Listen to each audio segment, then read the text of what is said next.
Hi dear students, I am Parvati Devi, lecturer in Commerce, Sri Venkateshwara College of Arts and Science, Amlapuram, affiliated to Adikavi Nannaya University, Rajamahendravaram. Okay, now we have discussed topic is third year, 6th semester marketing paper. Explain the topic business అంటే marketing environment. Business marketing environment అని కూడా అనొచ్చు. Explain the topic marketing environment. Marketing ఎన్విరాన్మెంట్కి వచ్చేసరికి main introduction, విషయ పరిచయం, marketing పరిసరాలు, దాని అర్థం, నిర్వచనం, మార్కెటింగ్ పరిసరాల అంశాలు, సూక్ష్మ పరిసరాలు, సప్లైదారులు, మార్కెటింగ్ మధ్యవర్తులు, ఆర్థిక సంస్థలు, మార్కెటింగ్ సేవా సంస్థలు, స్థూల పరిసరాలు, ఆర్థిక పరిసరాలు, జనసంఖ్యక పరిసరాలు, రాజకీయ మరియు న్యాయాత్మక పరిసరాలు, సాంకేతిక పరిసరాలు, సామాజిక సాంస్కృతిక పరిసరాలు, పోటీతత్వ పరిసరాలు, సహజమైన పరిసరాలు, అంతర్జాతీయ పరిసరాలు.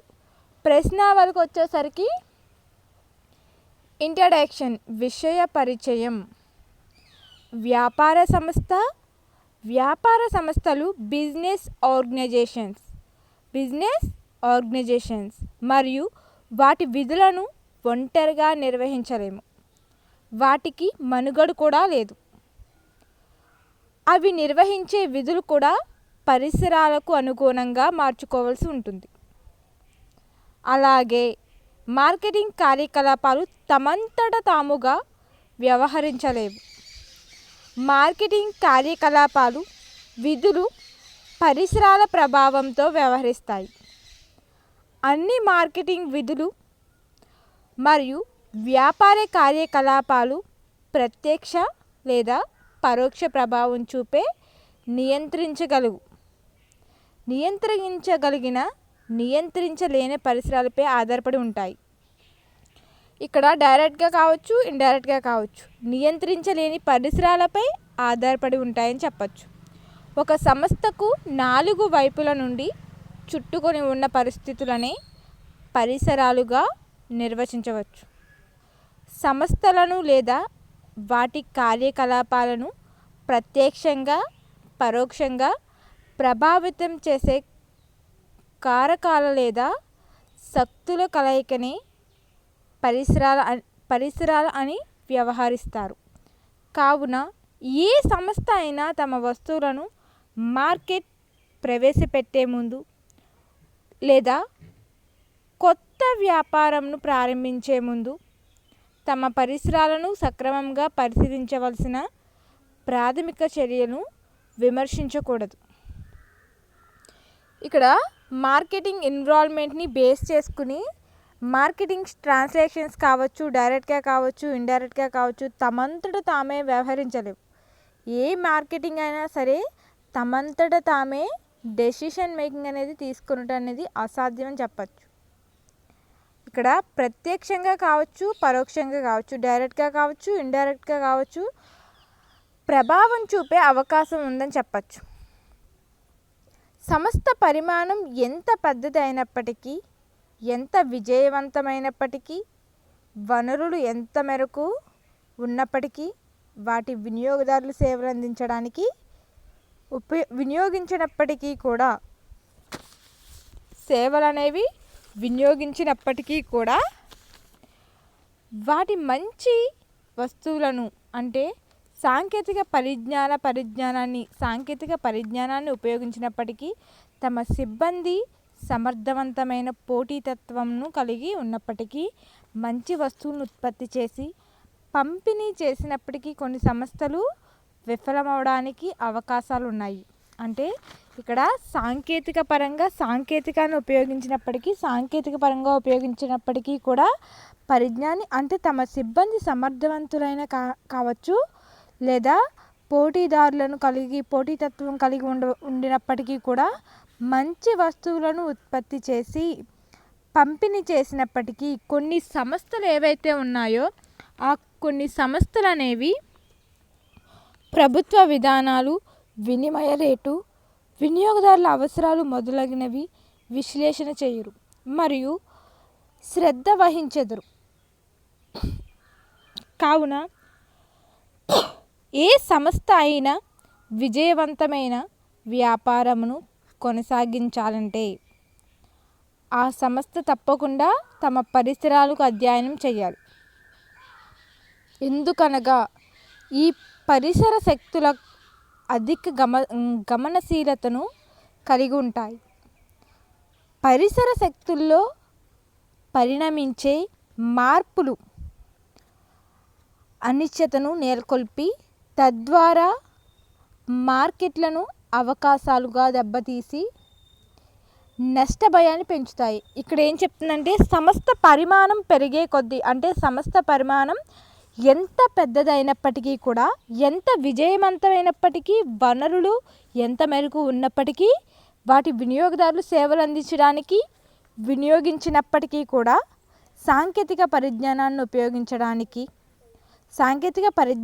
ఉపయోగించినప్పటికీ, తమ సిబ్బంది సమర్థవంతమైన పోటీతత్వాన్ని కలిగి ఉన్నప్పటికీ కూడా, తన సిబ్బంది అనుభవజ్ఞులైనా సరే, అంటే సమర్థవంతులైనా సరే, పోటీతత్వం కలిగి ఉన్నప్పటికీ, మంచి వస్తువులను ఉత్పత్తి చేసి పంపిణీ చేసినప్పటికీ కొన్ని సంస్థలు విఫలమవ్వడానికి అవకాశాలు ఉన్నాయి. ఎందుకనగా ఆయా సంస్థలు మారుతున్న పరిసరాలు కారకాలను అనగా ప్రభుత్వ విధానాలు, వినిమయ రేటు, వినియోగదారుల అవసరాలను మొదలగునవి విశ్లేషణ చేయరు మరియు శ్రద్ధ వహించరు. కావున ఏ సంస్థ అయినా విజయవంతమైన వ్యాపారంను కొనసాగించాలంటే ఆ సంస్థ తప్పకుండా తమ పరిసరాల అధ్యయనం చేయాలి. అంటే ఎన్విరాన్మెంట్ని, సొసైటీని ఎకనామిక్గా అధ్యయనం చేయాలి. ఎందుకనగా ఈ పరిసర శక్తులు అధిక గమనశీలతను కలిగి ఉంటాయి. పరిసర శక్తుల్లో పరిణమించే మార్పులు అనిశ్చితను నెలకొల్పి తద్వారా మార్కెట్ల అవకాశాలను దెబ్బతీసి నష్టభయాన్ని పెంచుతాయి. నెక్స్ట్ వన్, భవిష్యత్ ఎప్పుడూ అనిశ్చితం కానప్పటికీ మార్కెటర్లు ఈ పరిసరాలను అధ్యయనం చేయడం వలన భవిష్యత్తులో పరిణమించే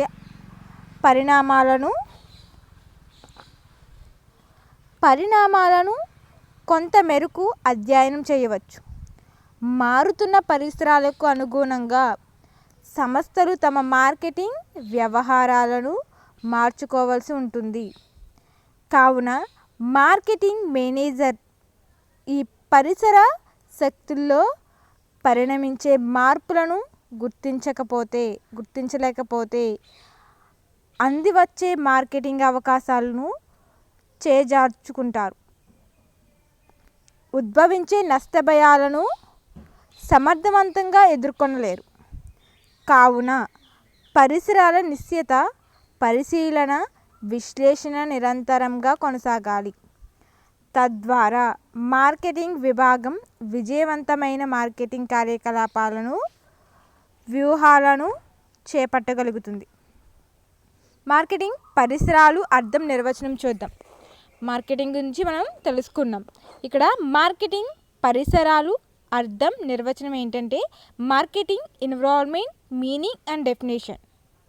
మార్కెటింగ్ వ్యాపకాలు ప్రణాళికీకరణ చేయడం, అమలుపరచడం అనేది మార్కెటింగ్ పరిసరాలపై ఆధారపడి ఉంటాయి. మార్కెటింగ్ పరిసరాలు అనగా వ్యక్తులు కావచ్చు, సేవా సంస్థలు కావచ్చు, ఆర్థిక, రాజకీయ, న్యాయాత్మక, సాంకేతిక, సామాజిక, సాంస్కృతిక, పోటీతత్వ, సమంజసమైన పరిసరాలు కావచ్చు.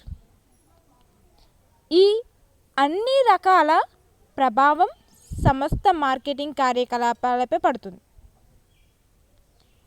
ఒక సంస్థకు అంతర్గతంగా, బహిర్గతంగా నెలకొని వ్యాపార కార్యకలాపాలను ప్రభావితం చేసే మార్కెటింగ్ పరిసరాలను నిశితంగా అధ్యయనం చేయడం ఆయా మార్కెటింగ్ విభాగాలపై ఆధారపడి ఉంటుంది.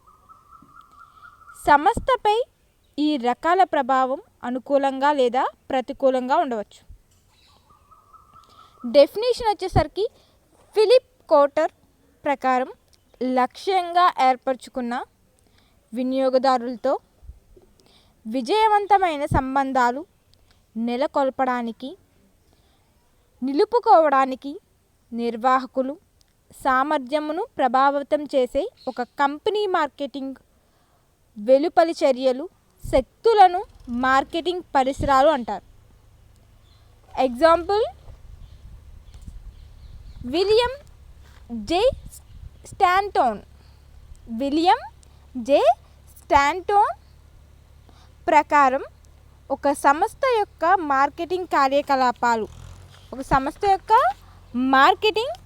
కార్యకలాపాలు వ్యూహాలు సమర్థతను నిర్ణయించడానికి ప్రభావితం చేసే ఆ సంస్థ చుట్టూ నెలకొని ఉన్న కారకాలను మార్కెటింగ్ పరిసరాలు అంటారు. నెక్స్ట్ వన్ వచ్చేసరికి components of marketing environment. Component of marketing environment. Rajan Saxena ప్రకారం, అంటే ఇక్కడ విలియం జే స్టాంటోన్ ప్రకారం ఇంకొక వ్యక్తి కూడా ఒక నిర్వచనం ఇవ్వడం జరిగింది. రాజన్ సెక్సేనా ప్రకారం సమర్థవంతమైన మార్కెటింగ్ నిర్వహణపై ప్రభావం గల అన్ని అంతర్గత బహిర్గత శక్తులనే మార్కెటింగ్ పరిసరాలు అంటారు. మార్కెటింగ్ వ్యాపకాలు విజయవంతం అవ్వడం అనేది ఆ సంస్థ పరిసరాలు అనుకూలంగా ఉన్నాయా లేవా అనే వాటిపై ఆధారపడి ఉంటాయి. ఎందుకనగా మార్కెటింగ్ పరిసరాల ఆధారంగానే మార్కెటింగ్ వ్యూహాలు రూపకల్పన అమలు జరుగుతాయి. మార్కెటింగ్ పరిసరాలకు అనుగుణంగా ఉండే వ్యాపార సంస్థ అభివృద్ధి దిశగా పయనిస్తుంది. లేనట్లయితే ఆశించిన ఫలితాలు పొందలేరు. కొన్ని సందర్భాల్లో తమ వ్యాపార స్థితి మంచి నుండి అధ్యయన స్థాయికి చేరుకోవచ్చు. ఇక్కడ ఏం చెప్తుందంటే components of marketing environment, marketing పరిసరాలు అంశాలు.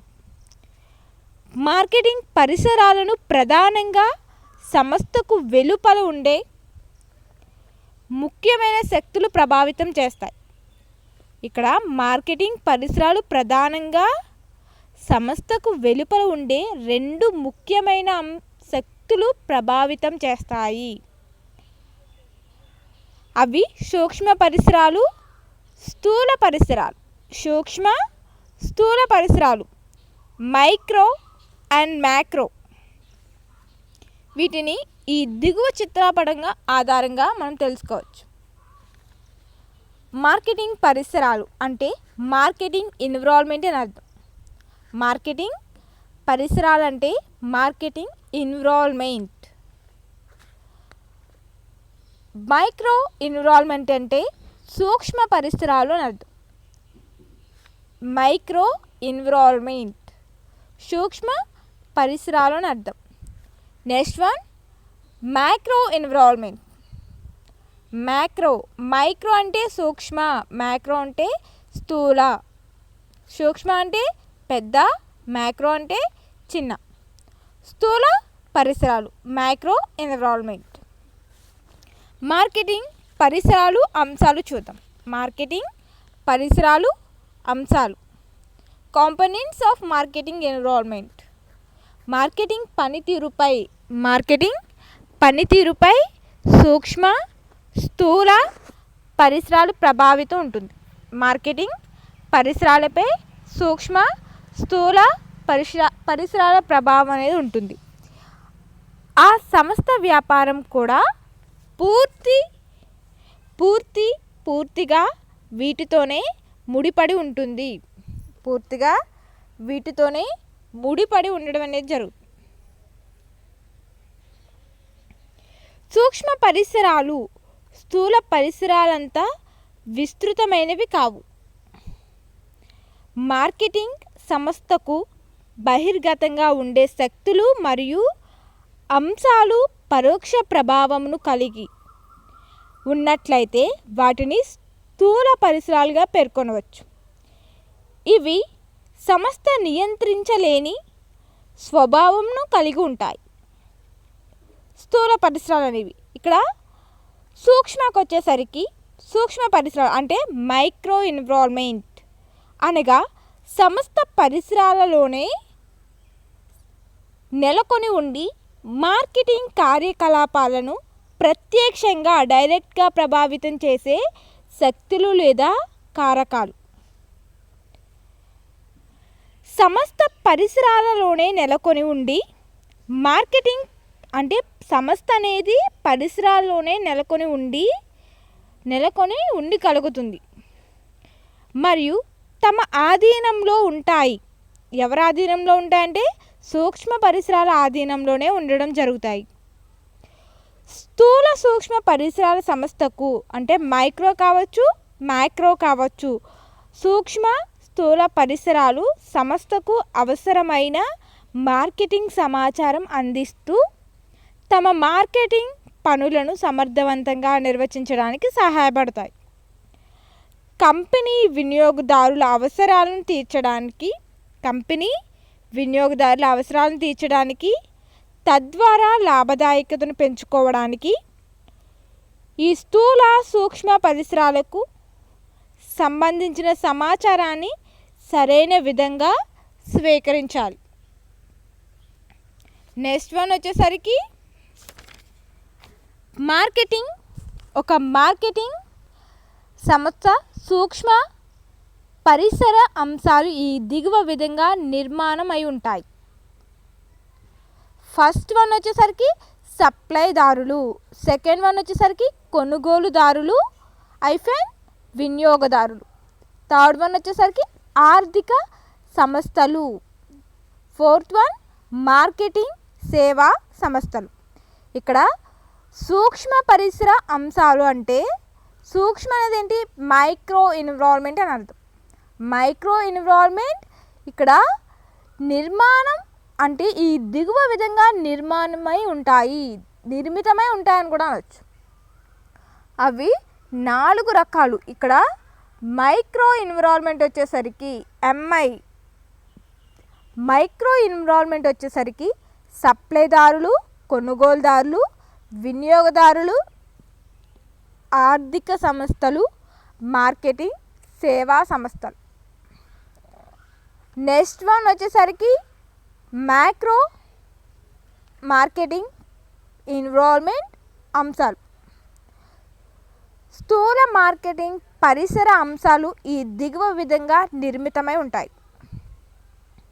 అవేంటంటే ఆర్థిక పరిసరాలు, సెకండ్ వన్ జనసంఖ్యక పరిసరాలు, థర్డ్ వన్ రాజకీయ మరియు న్యాయాత్మక పరిసరాలు, ఫోర్త్ వన్ సాంకేతిక పరిసరాలు, ఫిఫ్త్ వన్ సామాజిక సాంస్కృతిక పరిసరాలు, సిక్స్త్ వన్ పోటీతత్వ పరిసరాలు, సహజమైన పరిసరాలు, అంతర్జాతీయ పరిసరాలు.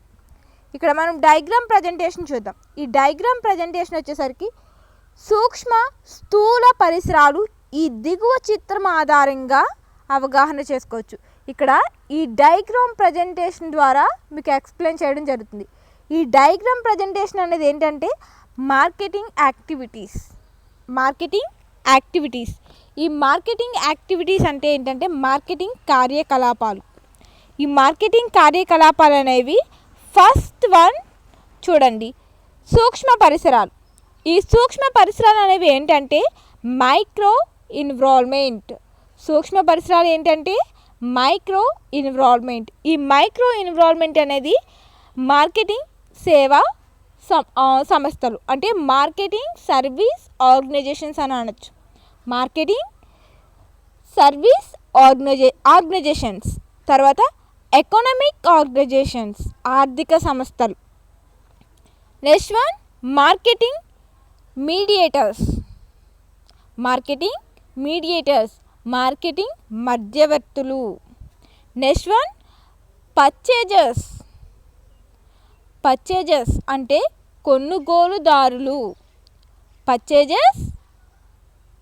కొనుగోలుదారులు. Next one suppliers distributors. Suppliers అంటే సప్లైదారులు. ఇక్కడ సూక్ష్మ పరిసరాలు వచ్చేసరికి అంటే మైక్రో ఎన్విరాన్మెంట్ వచ్చేసరికి మార్కెటింగ్ సేవా సంస్థలు, marketing service sectors, economic organizations, marketing mediators, purchases, సప్లైదారులు వీళ్ళందరూ కూడా మార్కెటింగ్ యాక్టివిటీస్లో పాల్గొనడం అనేది జరిగింది. నెక్స్ట్ వన్ వచ్చేసరికి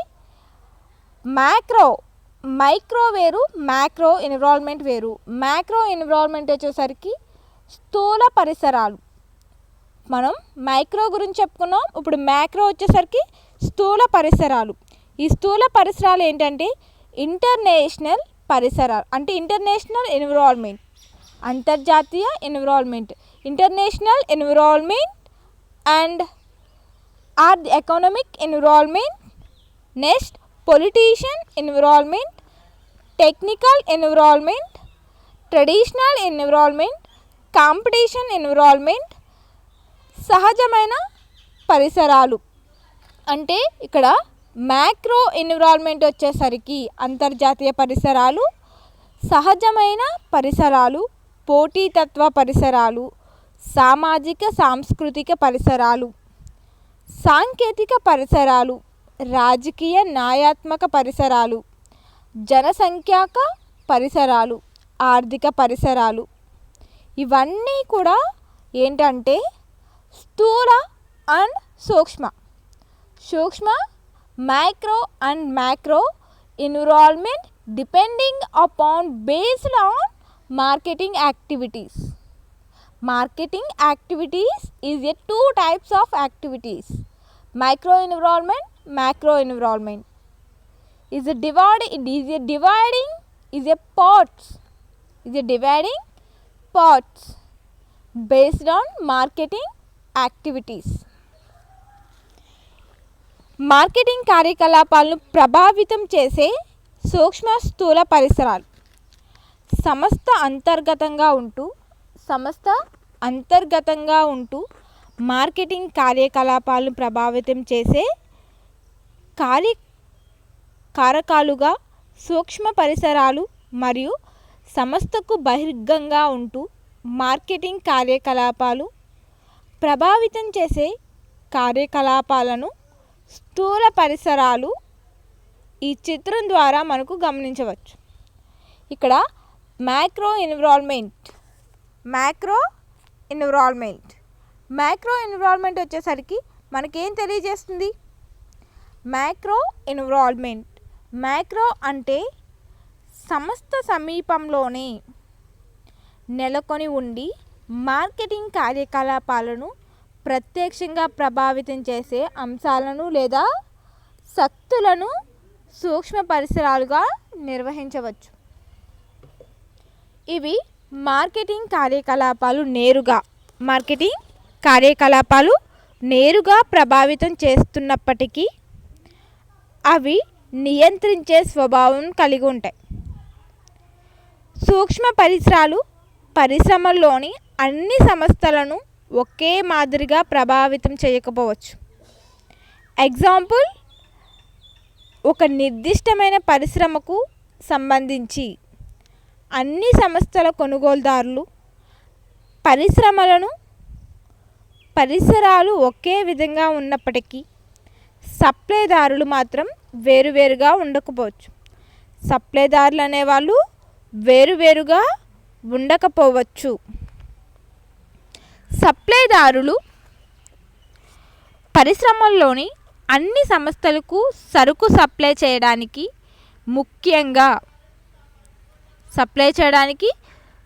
సుముఖంగా ఉండవచ్చు. సప్లైదారులు ఎవరైతే ఉంటారో ఏ సంస్థలైనా సప్లైదారునిపై ఆధారపడి సరుకును కొనుగోలు చేస్తారో ఒకవేళ ఆ సప్లైదారుడు కొన్ని ఒడుదుడుకులను లోనట్లయితే అనగా సూక్ష్మ అంటే సమ్మె, లాగౌట్ పరిస్థితులు నెలకొని ఉంటే ఈ ఉత్పత్తి సంస్థల్లో ఉత్పత్తి ఆగిపోయి సంస్థను నష్టాల్లోనికి తీసుకెళ్తుంది. ఒక కంపెనీ విమర్శనాత్మక సమీక్షిస్తే సంస్థ బలమైన అంశాలుగా మారేంతగా బలపడి ఇక్కడ కొన్ని ఒడిదుడుకులను లోనట్లయితే అనగా సమ్మె లాగౌట్ పరిస్థితులు నెలకొంటే ఈ ఉత్పత్తి సంస్థల్లో ఉత్పత్తి ఆగిపోయి సంస్థను నష్టాల్లోకి తీసుకెళ్తుంది. ఒక కంపెనీ విమర్శనాత్మకంగా సమీక్షిస్తే సంస్థ బలమైన అంశాలు మరింతగా బలపడి సమర్థవంతమైన మార్కెటింగ్ వ్యూహాలను తయారు చేయవచ్చు. కొత్త అంశాలను పొందడం సాధ్యమవ్వడమే కాకుండా సంస్థ బలహీనమైన కార్యకలాపాలను తగ్గించుకోవచ్చు. సూక్ష్మ పరిసర శక్తులను మనం ఈ దిగువ సవివరంగా వివరించడమైనది. ఇక్కడ ఫస్ట్ ఆఫ్ ఆల్ మనం ఎవరి గురించి తెలుసుకున్నాం? మైక్రో ఎన్విరాన్మెంట్ గురించి తెలుసుకున్నాం, అంటే సూక్ష్మ పరిసరాల గురించి తెలుసుకున్నాం. నెక్స్ట్ వన్ వచ్చేసరికి సప్లైదారులు అంటే ఏంటో తెలుసుకుందాం. సప్లైదారులు అంటే కంపెనీ వస్తు సేవలను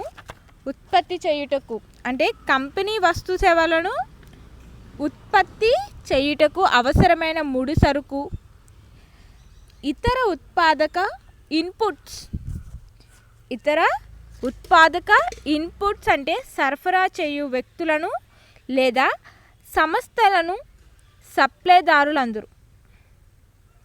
కంపెనీ వస్తు సేవలు ఉత్పత్తి చేయుటకు అవసరమైన ముడి సరుకులు ఏవైతే ఉంటాయో, రా మెటీరియల్స్ కావచ్చు, ప్రొడక్ట్స్ని ఉత్పత్తి చేయడానికి రా మెటీరియల్స్ ఏవైతే ఉంటాయో, ప్రొడక్ట్స్కి సంబంధించిన మెటీరియల్స్ ఏవైతే ఉంటాయో, ముడి సరుకులు, ఇతర ఉత్పాదకులను, ఇన్పుట్ సరఫరా చేయు వ్యక్తులను లేదా సంస్థలను సప్లైదారులు అందరు. సంస్థ సప్లైదారులతో మంచి సంబంధాలు నెలకొల్పుకోవాలి. అంటే ఇక్కడ సంస్థలో పనిచేసే వాళ్ళు ఎవరైతే ఉంటారో ఆ సంస్థలో ఈ సప్లైదారులతో మంచి సంబంధాలు అనేవి నెలకొల్పవలసి ఉంటుంది. అంటే గుడ్ రిలేషన్షిప్ అనేది మెయింటెనెన్స్ చేయవలసి ఉంటుంది. వాళ్ళ సత్సంబంధాలు అనేవి వాళ్ళిద్దరి మధ్యన మంచి గుడ్ రిలేషన్షిప్ అనేది మెయింటైన్ అవ్వాలి. అంటే నెలకొల్పుకోవాలి మరియు వారిపై నమ్మకం ఉంచాలి. అంటే వారిని మంచి రిలేషన్షిప్ మెయింటెనెన్స్ చేయడమే కాకుండా వారితో మనం నమ్మకం కలిగి ఉండాలి, వాళ్ళ మీద నమ్మకం ఉంచాలి. వీరితో గల మంచి సంబంధాలు వస్తు ఉత్పత్తి ఆగకుండా చేస్తాయి. అంటే వీరితో గల మంచి సంబంధాలు వస్తు ఉత్పత్తి ఆగకుండా చేస్తాయి. ఒకవేళ సప్లైదారుల సంఖ్య మార్కెట్లో ఎక్కువగా ఉంటే సంస్థకు కొన్ని ఇబ్బందులు ఎదురవుతాయి.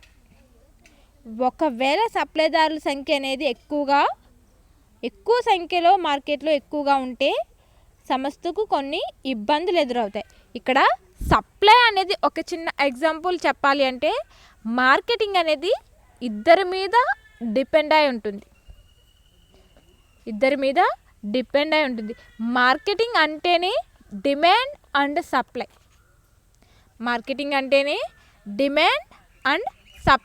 డిమాండ్ అంటే ఏంటి, సప్లై అంటే ఏంటి? డిమాండ్ అంటే గిరాకీ. ఒక వస్తువుకి ఎక్కువ గిరాకీ ఉందంటే సప్లై అనేది తక్కువగా ఉంటుంది. దానికి డిమాండ్ ఎక్కువగా ఉన్నట్లయితే సప్లై చేయడం అనేది చాలా తక్కువగా ఉంటుంది. ఇక్కడ సప్లై అనేది ఎక్కువగా ఉంటే డిమాండ్ అనేది తక్కువగా ఉంటుంది. ఇక్కడ సప్లైదారులు పెరుగుతారు, ఇక్కడ డిమాండ్ అనేది తగ్గుతుంది. డిమాండ్ పెరిగితే సప్లై అనేది తగ్గుతుంది. ఇక్కడ రెండిటిని బేస్ చేసుకుని సప్లైదారుని మనం కవర్ చేయవలసి ఉంటుంది. ఇక్కడ డిమాండ్ని చూసుకోవాలి, అలాగే సప్లైదారుని బేస్ చేసుకోవాలి. ఈ డిమాండ్ అండ్ సప్లై అనేది మార్కెటింగ్ యాక్టివిటీ. అంటే ఈ డిమాండ్లోని సప్లైలోని కూడా కొన్ని సమస్యలు అనేవి ఎదుర్కొంటూ ఉంటారు. అంటే కొన్ని సమస్యలు డిస్ట్రిబ్యూట్స్ అరైజ్ అవుతూ ఉంటాయి. అలాగే సమస్యలు అనేవి ఎదుర్కొంటూ ఉంటారు. ఒడిదుడుకులు అనేవి ఎదుర్కొంటూ ఉంటారు. అలాగే ఏ సప్లైదారుని ఎంపిక చేసుకోవాలి, అతను సప్లై చేసే సరుకు నాణ్యత ఎలా ఉంటుంది, సరైన సమయంలో సప్లై ఎంపిక చేసుకోవాలి, అతడు సప్లై చేసే సరుకు నాణ్యత ఎలా ఉంటుంది, సరైన సమయంలో సప్లై చేయగలడా లేదా అరువు సౌకర్యం కలిగిస్తాడా, సప్లై నిబంధనలు కఠినంగా ఉన్నాయా, ఎంత మేరకు అతనికి వ్యాపార అనుభవం ఉన్నది మొదలగు అంశాల పట్ల అధ్యయనం చేయాలి. సప్లైదారులు సంఖ్య ఎక్కువగా ఉన్న పరిస్థితుల్లో సరుకు నాణ్యతకే ప్రాముఖ్యతనివ్వాలి. ఒకవేళ సప్లైదారుల సంఖ్య తక్కువగా ఉంటే, అంటే సప్లై అనేది తక్కువగా ఉన్నప్పుడు కూడా సంస్థ ప్రత్యేక శ్రద్ధను తీసుకోవాల్సి ఉంటుంది.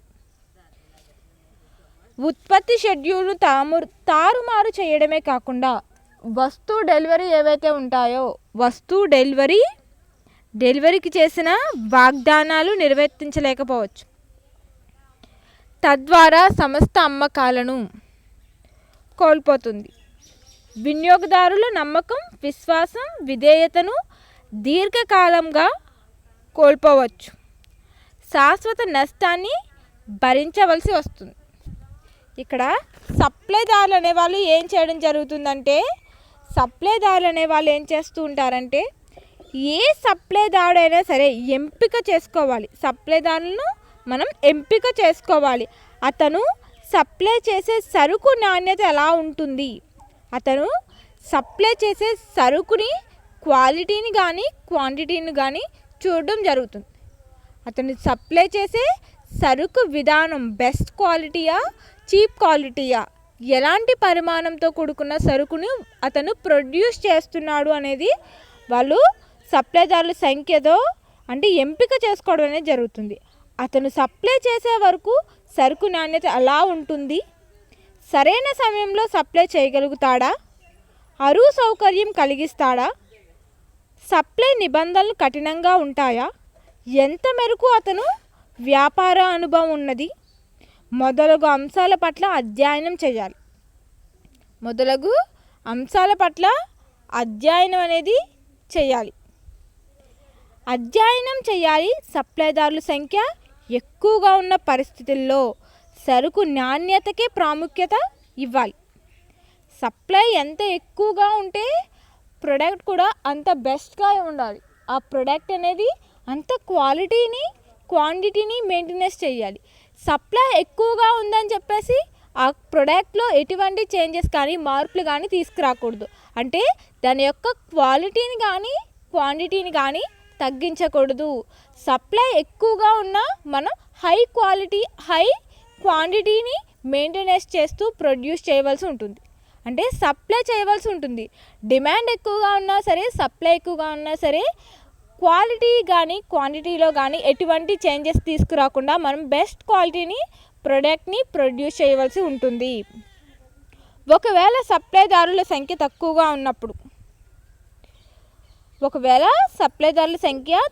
ఉన్నప్పుడు కూడా సంస్థ ప్రత్యేక శ్రద్ధలను తీసుకోవాల్సి ఉంటుంది.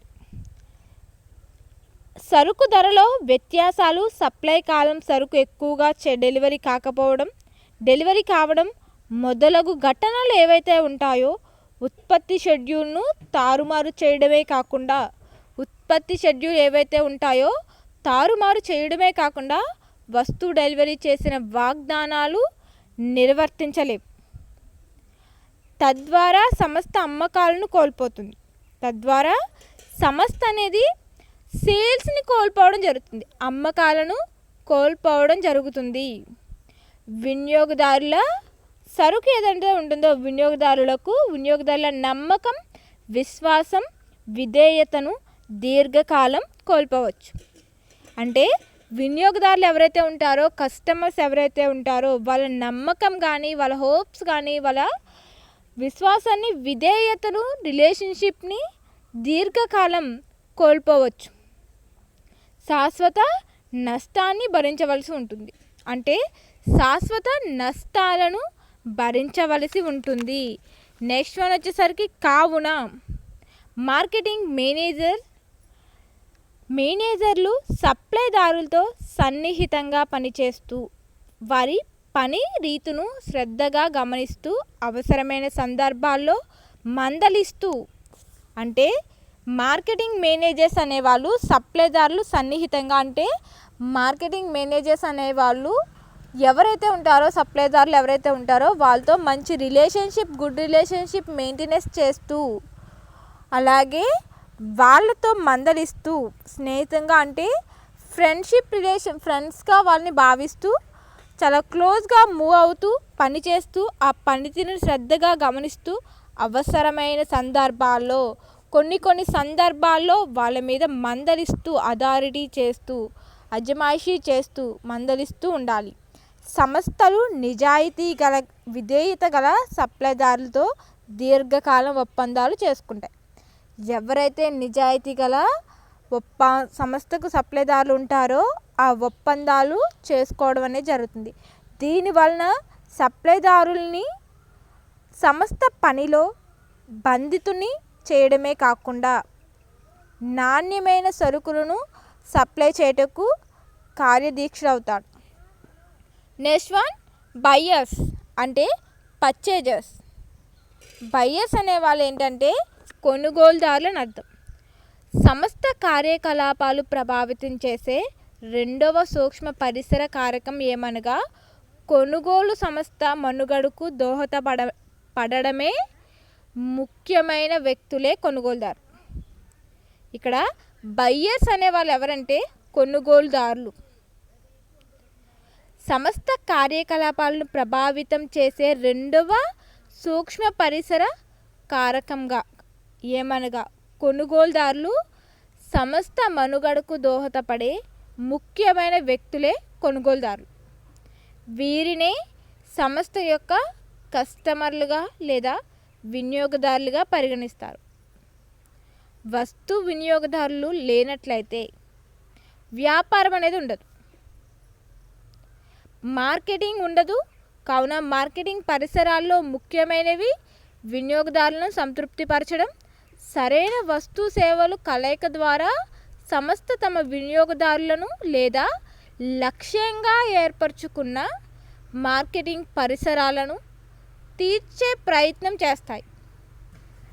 వాస్తవానికి వినియోగదారుల అభిరుచులు, ప్రత్యేక ఆదరణలను మనము నియంత్రించలేము. అంటే వినియోగదారులు ఎవరైతే ఉంటారో వాళ్లకు ప్రత్యక్ష ఆదరణ కానీ ప్రత్యక్ష అభిరుచులకు తగ్గట్లుగా ప్రొడక్ట్స్ని మనం ప్రొడ్యూస్ చేయడానికి అవకాశం అనేది ఉండదు.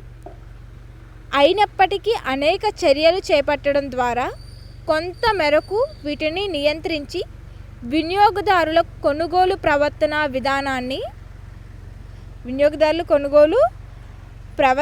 విధానాన్ని మార్చవచ్చు. కొన్ని సందర్భాల్లో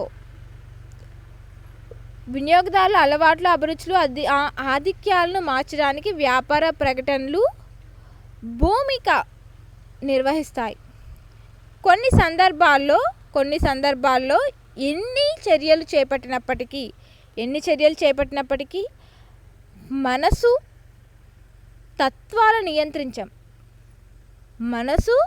తత్వాలను నియంత్రించలేము, మార్చలేము.